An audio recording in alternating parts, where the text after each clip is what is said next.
used to hear Mahomes reference a game in which he did not step on the football field. There was a time where that happened. It is no longer. The Chiefs offense, when you looked at how they started last year, because they hosted the same game last year against the Lions, they struggled to start the year.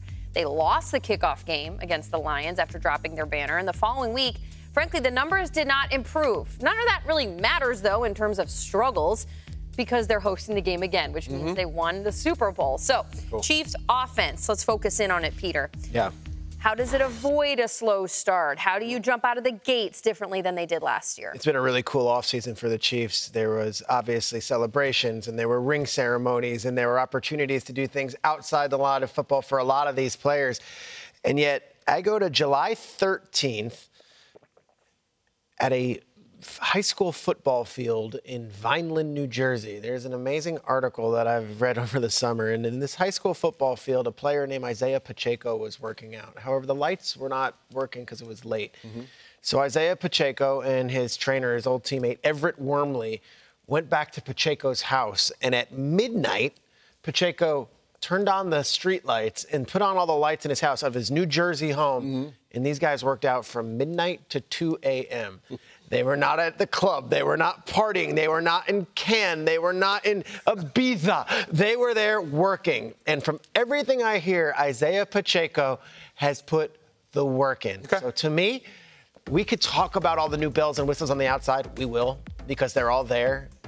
This guy, I think, is ready to have one of those seasons where we talk about him in the same conversation as Christian McCaffrey, as Jonathan Taylor, as Saquon, as Breece Hall. I don't know where he is on all these fantasy drafts. Quite frankly, I don't pay attention to fantasy rankings because I look at team stuff and I also look at how these guys perform during the season. This August projection, all that. For some reason, Pacheco isn't in that same conversation. Let me explain. He's going into that big contract year. He has put in all the work. Wormley was a guy who he played with at Rutgers. He's now a trainer, trains a lot of these guys. What they did this summer was really cool. They worked out, obviously. He's healthy. They also said, let's get you wide receiver reps to make you that player where they don't have an option to say, well, you only do this, and your weakness is that. He worked out as a wide receiver this summer. We're starting off a Tuesday morning show. I'm talking about probably the 15th best player in your head on the Kansas City Chiefs. I want to hear more about Everett Wormley. Everett Wormley was a wide receiver at Rutgers. Now he's a trainer. Pacheco. And that is why when you start the season and maybe the rhythm's not there with Worthy or the rhythm's not there with maybe Hollywood when he gets on the field. Throw it to 10. Throw it to 10. Let's go. Throw it to Pop Pacheco. So my big take, how do you get things going? Don't be surprised if we see like Pacheco get 25 touches on Thursday. Don't be surprised if Pacheco is the name we're talking about.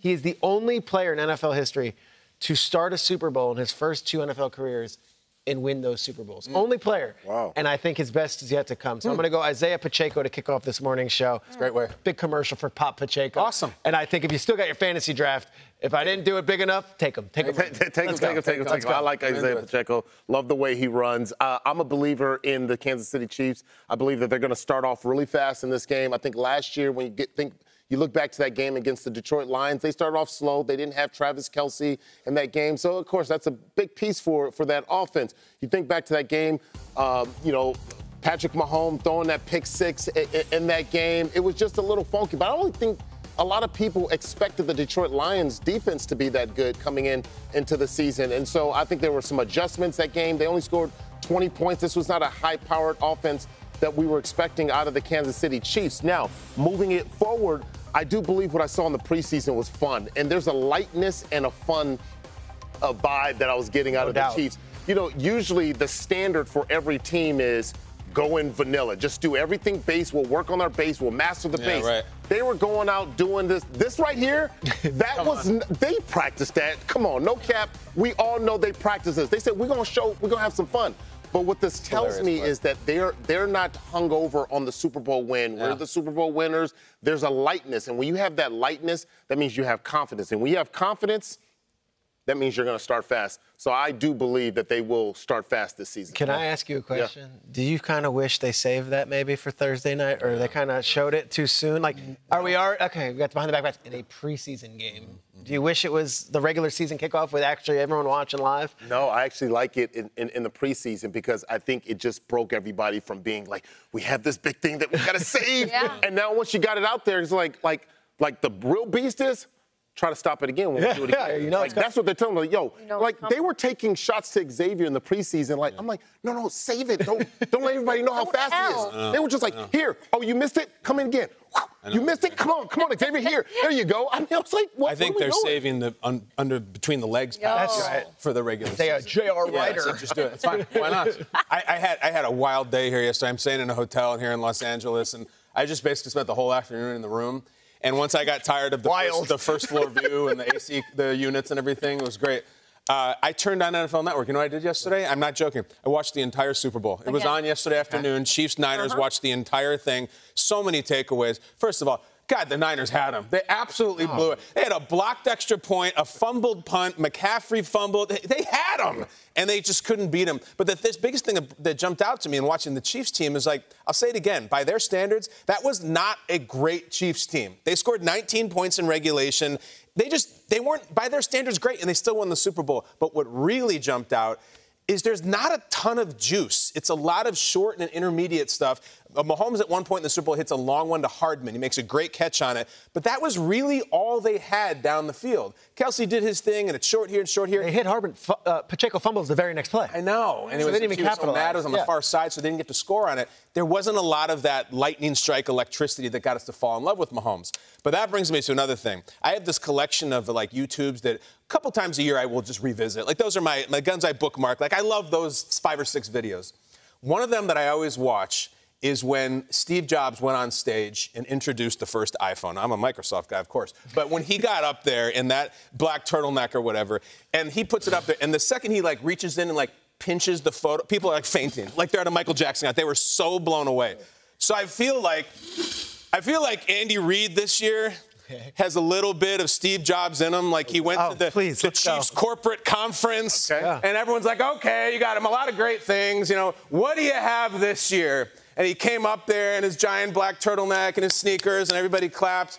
And he's like, this year we're going to outdo ourselves. Here's what we have this year. Let me just unveil the new invention from my laboratory. Here it is, guys. You think we haven't outdone ourselves? Roll it. This is my new invention. It's really fast. It's really dynamic. And that's it. And everyone's just fainting. Wow. Andy, you did it again. How did you invent that? He's like, I know. I outdid myself. You think in the middle of a Super Bowl dynasty, we should be awarded the fastest player to ever live? I think maybe it's a little unfair. We should do it. I'm into the Xavier Worthy thing. I know everyone wants to say it's preseason this, preseason that. I disagree. I think he has it. Don't talk to me with your John Ross takes. I don't want to hear about Stanford Route or any of these other fast guys in history. Ooh, watch out. None of those guys were thrown in with Patrick Mahomes and Andy Reid. I know he's not going to be Jerry Rice in season 1, but I think he's going to be a factor. I think he's going to be a factor in week 1. I think they got stuff for him. I think they're going to get his hands on the ball. He's not going to have 70 catches this year, but I think he's going to have big, big splash plays, and I think that's what they were missing in the Super Bowl that they barely won. I like the Xavier-worthy smartphone edition from Andy Reid. Everyone in the building at Lucas Oil practically fainted when Xavier Worthy ran his 40 at the scouting combine, and then the rest of the league should have fainted when the Chiefs drafted him. I mean, that's just not fair. Especially how they drafted him. They have a pick from the Bills. It's wild. I think he's going to make a play. I think he's going to make a play week 1.